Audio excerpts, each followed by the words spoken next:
ce n'est pas l'insuline, ce n'est pas le médicament le plus cher de la pharmacie et ce n'est pas arrêter complètement de manger des glucides. Si votre sucre dans le sang reste élevé, même en prenant vos médicaments tous les jours, quelqu'un ne vous a dit que la moitié de la vérité. Je dis cela en tant que médecin après de nombreuses années à suivre des personnes de plus de 60 ans ici en France.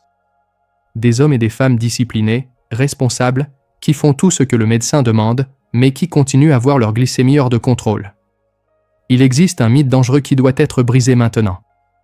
L'idée que le diabète ne peut être contrôlé qu'avec des médicaments. La vérité est plus inconfortable, mais aussi plus libératrice. Votre corps répond encore, votre métabolisme peut encore s'améliorer. Et un simple légume commun sur la table française peut aider à réguler le sucre dans le sang de manière silencieuse, constante et naturelle. Dans cette vidéo, je vais expliquer pourquoi ce légume a été sous-estimé pendant des décennies, comment il agit dans l'organisme de ceux qui ont le diabète de type 2 et de quelle manière il peut être utilisé en toute sécurité après 60 ans. Ce n'est pas une promesse miraculeuse, c'est de la physiologie, c'est de la science expliquée de manière claire pour que vous puissiez retrouver le contrôle et la tranquillité. Avant de continuer, dites-moi dans les commentaires dans quelle ville de France vous êtes maintenant et quelle heure il est chez vous en ce moment. Je pose cette question parce que je veux vraiment savoir qui m'écoute et parce que chaque personne qui vit avec le diabète mérite d'être entendue.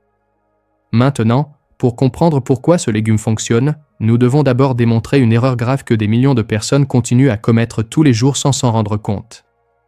Pendant des années, la plupart des personnes diabétiques ont été amenées à croire une idée dangereuse. Croire que tant que le comprimé est pris tous les jours, tout est sous contrôle.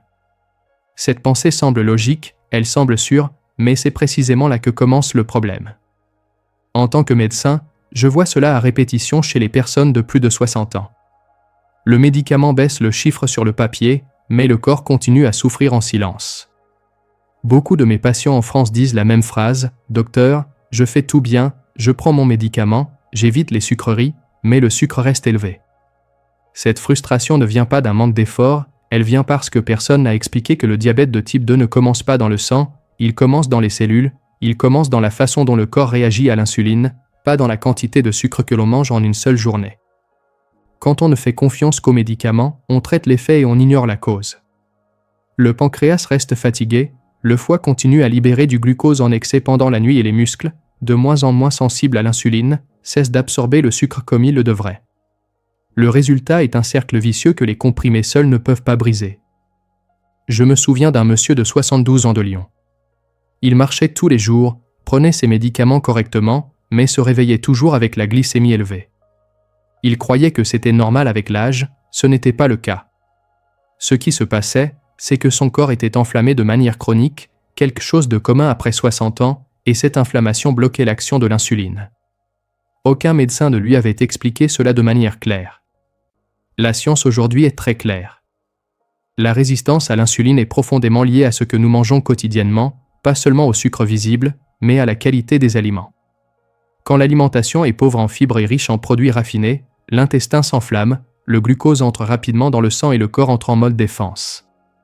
Avec le temps, cet état devient permanent. C'est là que le mythe doit être brisé. Le médicament est important, mais il n'est pas suffisant. Sans corriger l'environnement interne du corps, le diabète continue à progresser, même si les examens semblent temporairement meilleurs. Et c'est pourquoi tant de personnes âgées ressentent une fatigue constante, une perte de mémoire, un sommeil léger et des douleurs articulaires, même avec une glycémie apparemment contrôlée. Si vous sentez que vous faites tout bien, mais que votre corps ne répond pas, ne pensez pas que c'est la faute de l'âge. Pensez que peut-être personne ne vous a montré le chemin complet.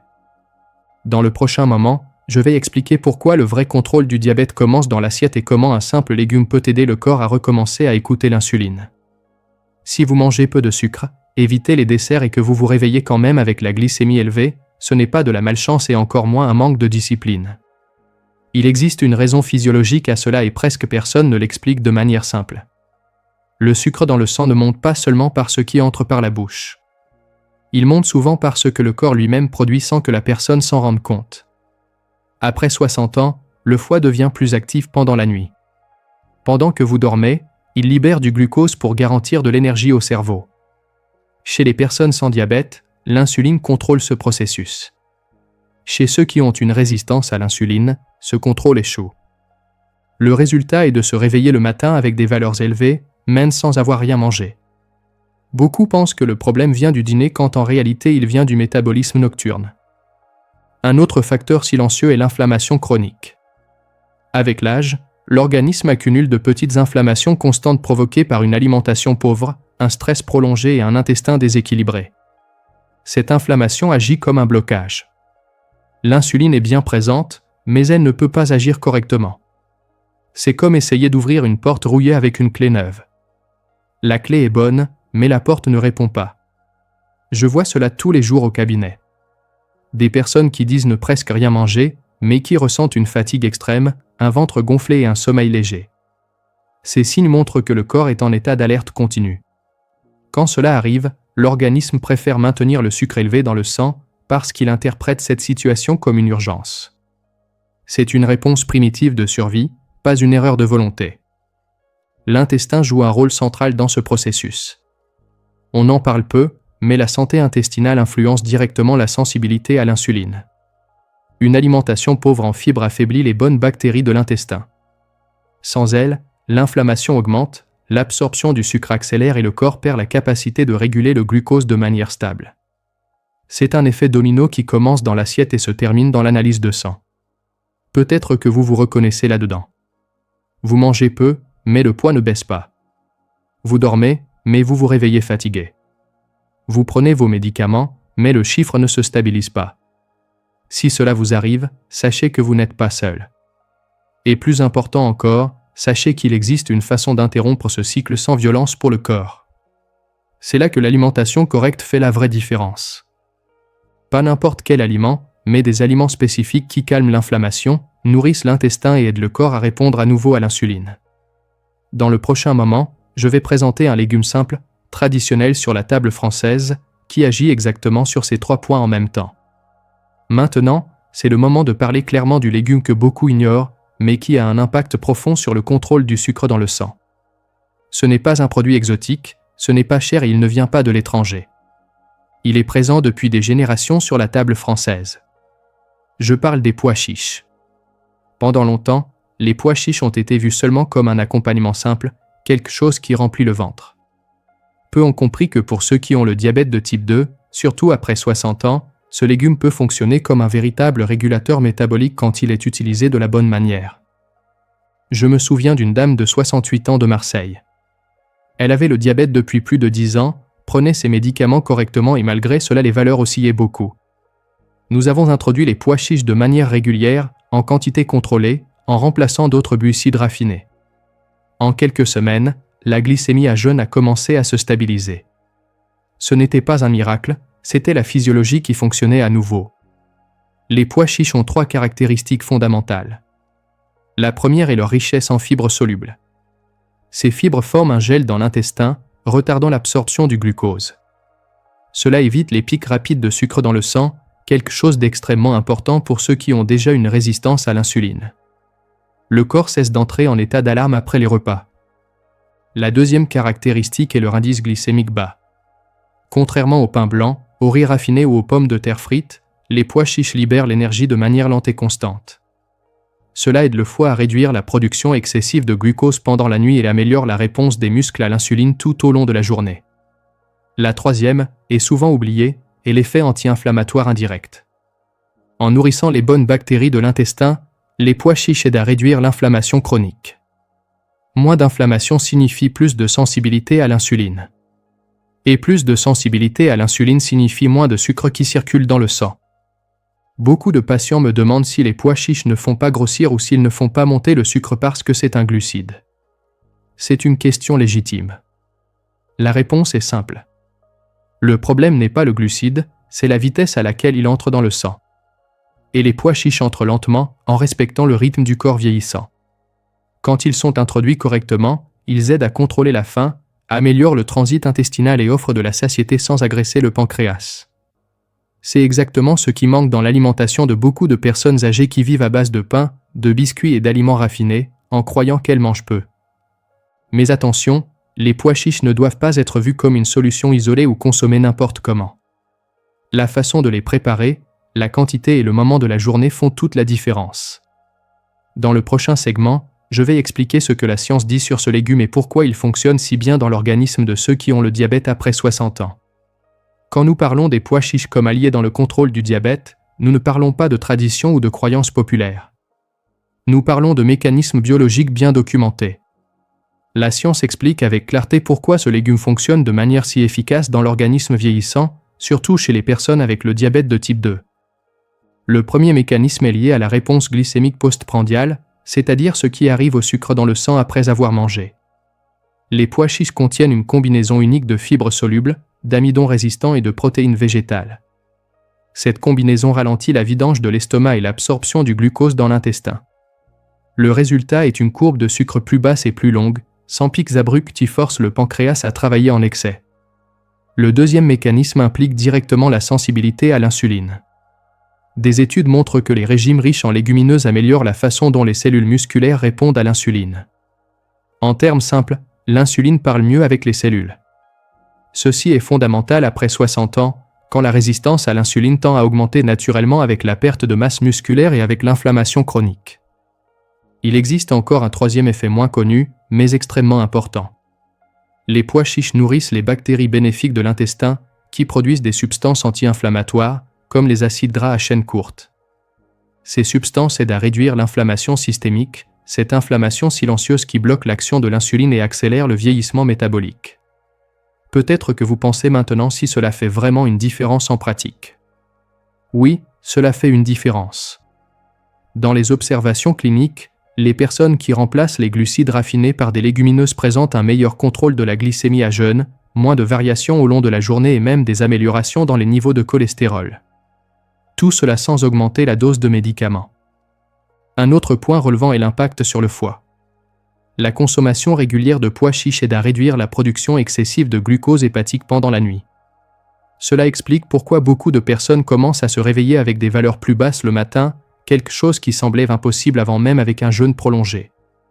Il est important de dire quelque chose avec beaucoup de clarté. Les pois chiches ne guérissent pas le diabète, mais ils créent un environnement interne où le corps recommence à coopérer, où l'insuline cesse d'être ignorée, où le métabolisme travaille avec plus de calme et moins de stress.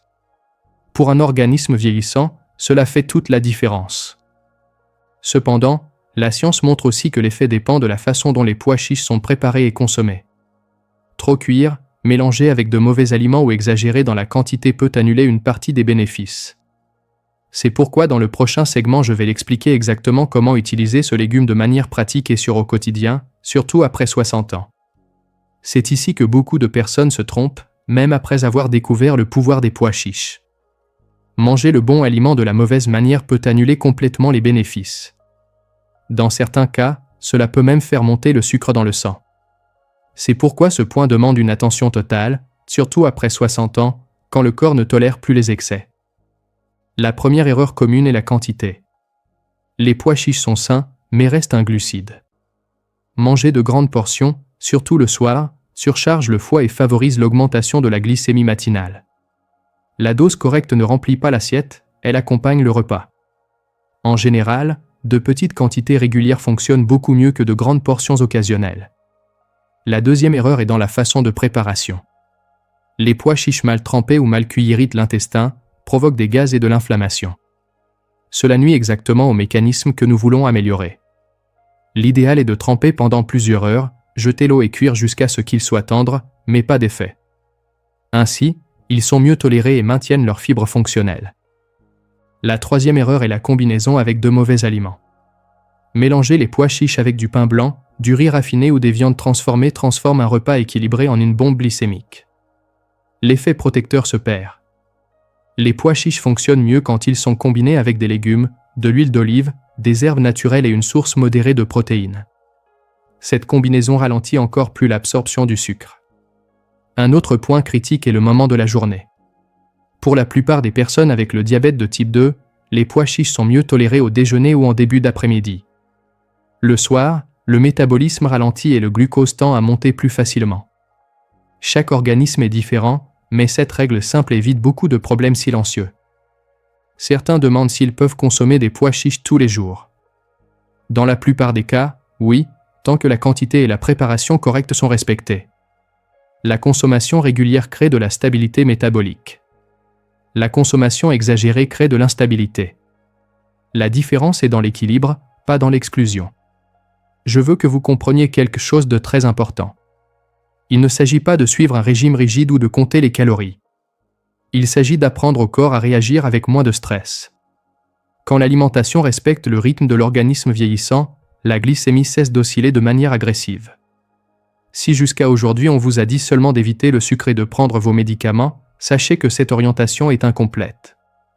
Ce qui fait vraiment la différence, c'est la façon dont les aliments entrent dans le corps et comment ils interagissent entre eux. Les pois chiches utilisés correctement deviennent un allié silencieux, pas un ennemi caché.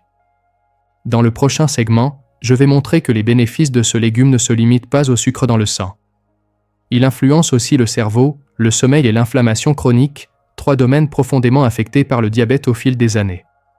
Quand le diabète se prolonge pendant de nombreuses années, il affecte rarement seulement le sucre dans le sang. Il commence à toucher des zones plus profondes de la santé, comme la mémoire, le sommeil et le niveau général d'inflammation du corps. Beaucoup de personnes âgées pensent que ces problèmes font partie inévitable de l'âge. En réalité, ils sont intimement liés au déséquilibre métabolique. Le cerveau est un des organes les plus sensibles aux oscillations de glucose. Des pics fréquents de sucre dans le sang endommagent les petits vaisseaux et nuisent à la communication entre les neurones. Avec le temps, cela se manifeste comme de l'oubli, une difficulté de concentration et une sensation d'esprit fatigué. Quand la glycémie devient plus stable, le cerveau respire mieux. Et c'est là que le rôle des pois chiches redevient pertinent. En fournissant de l'énergie de manière lente et constante, les pois chiches évitent ces montées et descentes brusques qui épuisent le système nerveux. De plus, la réduction de l'inflammation systémique aide à protéger le tissu cérébral. Beaucoup de patients rapportent une amélioration de la clarté mentale après quelques semaines d'ajustements simples dans l'alimentation. Le sommeil est un autre domaine profondément affecté. Les personnes avec un diabète mal contrôlé ont tendance à se réveiller plusieurs fois pendant la nuit, transpirer excessivement ou ressentir de l'anxiété sans raison claire. Ces perturbations sont fréquemment liées aux variations du glucose et à l'activité excessive du foie pendant la nuit. Quand l'alimentation stabilise le métabolisme, le sommeil devient plus profond et réparateur. Les pois chiches, en aidant à réduire la production nocturne de glucose et à calmer le système digestif, contribuent indirectement à un sommeil plus tranquille. Mieux dormir signifie se réveiller avec moins de faim, moins de stress et un meilleur contrôle de la glycémie tout au long de la journée. C'est un effet en chaîne que beaucoup ne perçoivent qu'après l'avoir expérimenté. L'inflammation chronique est le lien invisible qui relie le diabète au vieillissement accéléré. Douleurs articulaires, fatigue persistante et raideur matinale sont des signes communs de ce processus. En améliorant la santé intestinale et en réduisant l'inflammation, les pois chiches aident le corps à sortir de l'état constant d'alerte. Le métabolisme devient plus efficace et moins agressif. Peut-être que vous pensez que tout cela semble trop simple, mais la vérité est que le corps humain répond rapidement quand il reçoit les bons signaux. De petits changements constants créent de grands effets au fil du temps, surtout après 60 ans, quand l'organisme valorise la stabilité avant tout. Je veux que vous emportiez avec vous un message clair. Contrôler le diabète, ce n'est pas seulement baisser des chiffres, c'est récupérer la qualité de vie. C'est recommencer à mieux dormir, penser avec plus de clarté et ressentir moins de douleur au quotidien. Les pois chiches utilisés de manière correcte ne résolvent pas tout, mais peuvent être une pièce importante dans ce processus. Maintenant que vous comprenez comment ce légume agit sur le corps dans son ensemble, nous sommes prêts à fermer ce cycle avec un message essentiel de sécurité, de conscience et d'espoir. Tout au long de cette vidéo, vous avez compris quelque chose de très important. Le diabète n'est pas seulement un chiffre dans un examen. Il est le reflet de la façon dont le corps entier fonctionne. Quand le sucre dans le sang monte, le cerveau souffre, le sommeil se brise, l'inflammation augmente et la qualité de vie diminue lentement, souvent sans que la personne s'en rende compte. Il est aussi devenu clair que contrôler le diabète ne dépend pas seulement de comprimés ou de la peur de la nourriture. Cela dépend de choix simples répétés tous les jours qui aident le corps à travailler avec moins d'efforts. Les pois chiches ne sont qu'un exemple de cela. Un légume commun, accessible, qui quand il est utilisé correctement peut aider à stabiliser le sucre, protéger le cerveau, améliorer le sommeil et réduire l'inflammation. Je veux être très clair et responsable avec vous. Cette vidéo ne remplace pas une consultation médicale. Ne suspendez jamais et ne modifiez jamais vos médicaments sans parler avec votre médecin. Ce que j'ai partagé ici est une information basée sur la science et sur la pratique clinique pour vous aider à mieux comprendre votre propre corps et à participer de manière plus active dans le soin de votre santé. Si vous vivez avec le diabète depuis de nombreuses années et que vous ressentez de la fatigue, de la peur ou de la frustration, sachez une chose. Il existe encore de l'espace pour s'améliorer. Le corps vieillissant répond plus lentement, mais il répond. Quand il reçoit les bons signaux, il s'adapte et de petits changements constants peuvent apporter plus de stabilité, plus de clarté mentale et plus de tranquillité au quotidien. Si ce contenu a du sens pour vous, laissez un like sur cette vidéo et abonnez-vous à la chaîne. Cela aide ce message à atteindre plus de personnes qui ont besoin d'espoir et d'orientation claire. Écrivez dans les commentaires. Dites-moi comment est votre glycémie aujourd'hui. Dites-moi comment vous vous sentez. Je lis les commentaires parce que cet espace est pour prendre soin, informer et écouter. Prenez soin de vous avec calme, avec conscience et avec respect pour votre corps. Il y a encore beaucoup qui peut être fait.